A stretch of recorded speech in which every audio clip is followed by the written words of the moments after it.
So guys, high school pa na ako na ginainda na masakit talaga yung paa ko, lalo na sa left side.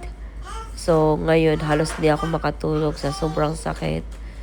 So nakapunta na po ako ng MRI.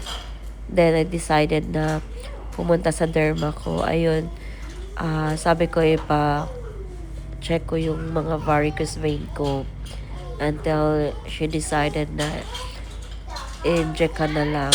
So, nag-inject siya ng medicine. Now, okay na po yung pakiramdam ko. Nakakatulog na ako ng maayos. Hindi na siya kumikirot o masakit. Yun guys, natawa na lang kami kasi sabi ko nga, hindi pala matanggal ang sakit sa paa kung wala kang pera. Kasi nga, sobrang mahal ng pagpatanggal ng varicose. So, sa left side pa lang kami ni Doc ngayon is nasa 48,000 na. Hindi pa namin alam sa right side.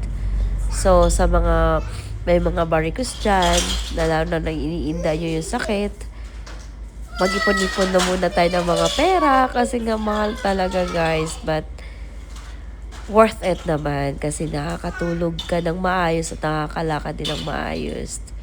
Kaya, thank you Dr. Teresa ng Guapaha Medical Group ng General Santos City. Thank you so much po. Ayun, bisita lang po kayo kay Dr. Teresa sa mga gusto niyo pong gumanda at mawala yung mga kirot ng varicose nyo. And marami po sila mga bago ngayon, lalo yung sa hair grow. Kung nawawalan na kayo ng buhok dyan, ayun, magpa-consult lang po kayo sa kanya. Lalo sa mga skin disease. Go!